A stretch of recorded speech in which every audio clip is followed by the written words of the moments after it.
in Phoenix. We might have to make that a video.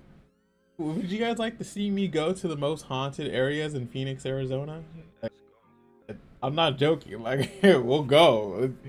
I mean, I ain't gonna be like the ghost hunters and shit, you know, like that nigga was talking to people, telling them to jump out and stuff, but... You gonna come out and show yourself to us? Come on, Mr. Boots. You were the guy everybody's saying not to mess with. Nobody's ever challenged you before, huh?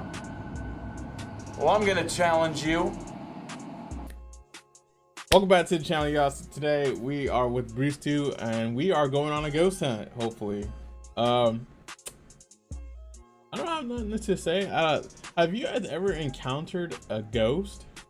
Like, tell me your craziest ghost story down below, because I have a couple, but you know, it ain't for the soft people, the softies. It's a lot of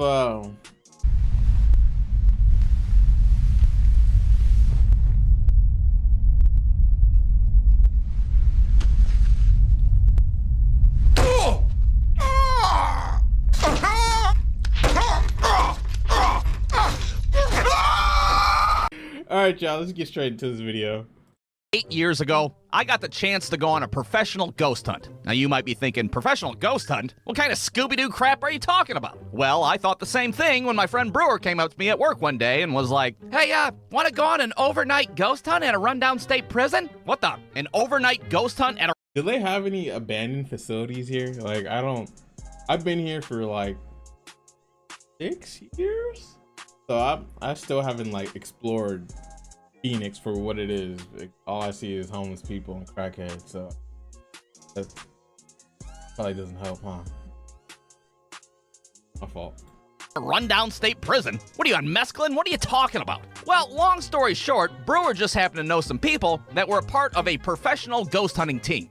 I'm sorry, professional ghost hunting society. Society sounds spookier, I guess. I don't know. Now, at the time, I wasn't aware of any professional ghost hunters, apart from the ones in the 70s that smoked pot in a van with a Great Dane. And I can't say that a professional ghost hunt was at the top of my bucket list either. But I was like 22 years old at the time, so I was like, fuck it, I'll go for it. I'll go on a ghost hunt, possibly get possessed by the devil. What's the big deal? Now, this overnight investigation was at the former Mansfield State Reformatory in Ohio. And there's two things that you need to know about this place. One, it hasn't been operational for like 30 years because... Wait, so you can just walk in? You don't need... What the fuck? Apparently, the prison was so shitty that the prisoners filed a lawsuit against the fucking state of Ohio. I didn't even know you could do something like that. They all just go into a courtroom one day like, hey, Judge, this place is a shithole.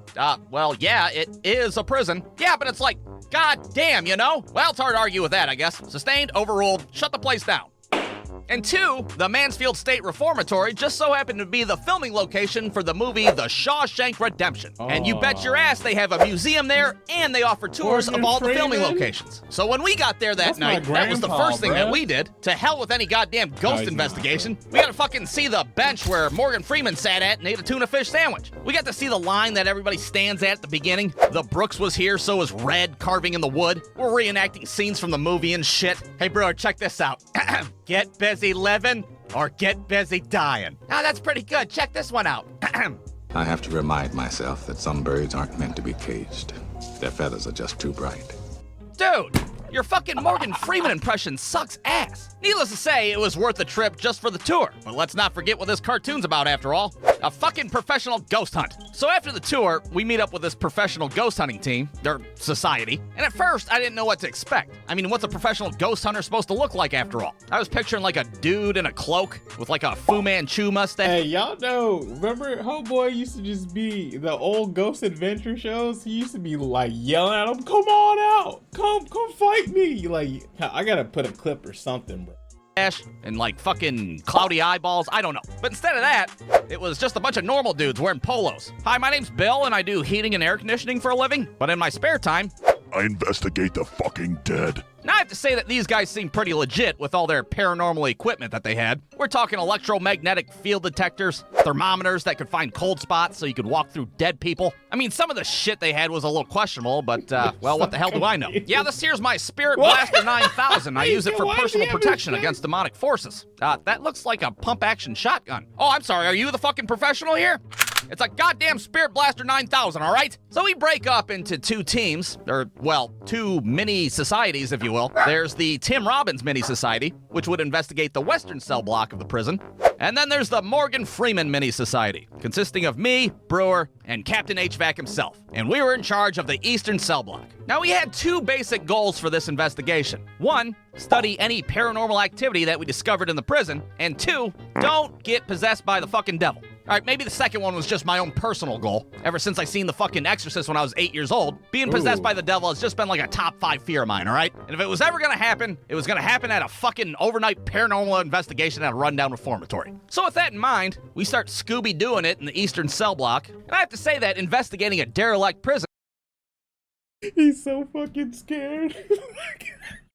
is a pretty unsettling experience, to say the least. so I mean, it's fucking darker than a scary. carload of assholes in there. We're armed with nothing but a goddamn flashlight. Here's some actual footage that I recorded, and as you can see, those prisoners did have a point. The place was indeed a shithole after all. Here you can see an area that clearly says "stay out," which, we promptly ignored. And that led us to a very terrifying place. Well, it's a room full of shitters, apparently. Just a bunch of potties bunched together in the dark, which I have to say is pretty unsettling if you ask me. But the most unsettling part of the investigation was when Captain HVAC had us turn off our flashlights, sit in the complete darkness, and I don't know, become one with the state reformatory. And it was right about this point where I wondered what the fuck I was doing with my life. I mean, here I am in the dark, in the middle of an abandoned state prison, completely vulnerable. We're practically asking to get possessed by the devil at this point. There could be a fucking demon in pissing distance of us, and we'd have no idea. Any second, I'm gonna look over at Brewer, and he's gonna be like, I am the devil. Meanwhile, Captain HVAC is over there totally engulfed in all his paranormal toys. All right, guys, I'm gonna use my...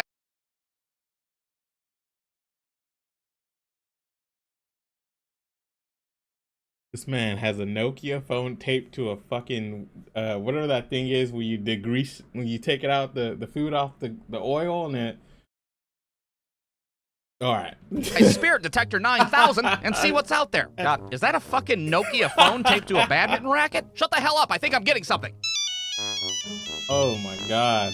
Ah, I PTSD fucking knew it. activated. All right, everybody, follow me. So at this point, we enter into a room that I assumed was the prison showers. And my first thought was, oh, great, the prison showers. This place surely won't be haunted as hell. Nothing bad ever happens in the prison showers, after all. And just when I think that, we heard a noise from the other side of the room.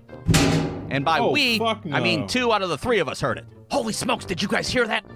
Yeah, I fucking heard that. Hey, you guys want to get Taco Bell when we're done here? God damn it, get your head in the game. I think that noise came from that vent over there on the wall. So we go over to the other side of the room where this big-ass vent is, and the fucking Nokia phone just starts going ballistic.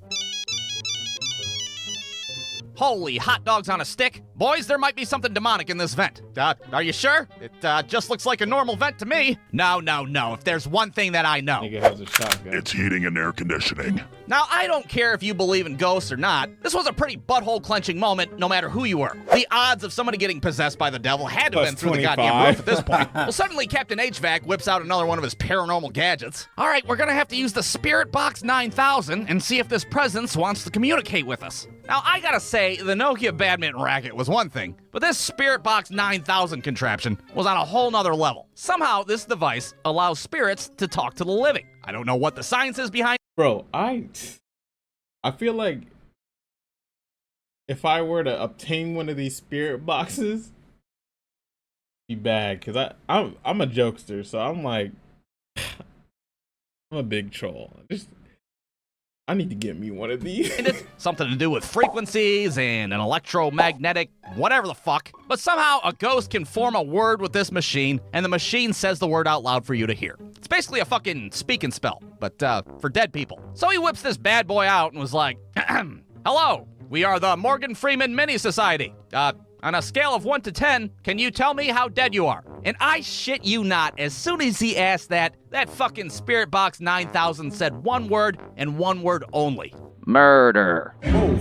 God, did that thing just say murder? Murder. I don't like this anymore. Murder. Murder. Murder! Blah. Oh my god! What are you? Why are you shooting? All right, that's not what really happened. I kind of wish it did. It would have made a better ending to the story. But instead, what really happened was that me and Brewer sat there for like 45 minutes and watched this guy have a conversation with a fucking vent, and this goddamn Spirit Box 9000 just uttered a bunch of random-ass words that made absolutely no sense. I think he's got ripped Porcupine. off, bro. Possible. Pumpernickel. Pumpernickel? What the hell? Hang on, is this thing fucking calibrated right? Yeah, I don't know what late-night QVC infomercial this dude bought this thing from, but it was a complete pile of horror. God, you gotta remember this shit. Not her specifically, but like at 4 o'clock in the morning when they used to sell like a bunch of jewelry, like diamonds and all that stuff. Shit. Penguins. Pop-Tarts. Panama. What the hell? Why is it only saying P words? This thing is a piece of shit. So I think it's safe to say that we didn't experience any paranormal activity at the Mansfield State Reformatory. And that might seem disappointing at first, but well, on the plus side, nobody got possessed by the devil and did a fucking backwards crab walk down the steps either. So I consider the investigation a success. And you might be sitting there watching this like, oh, you piece of shit. What an anticlimactic ending. Well, what can I say? Real life's not a goddamn Quentin Tarantino movie, all right? Feel free to take your ass down to your local Walmart and pick up a Ouija board. All right, listen.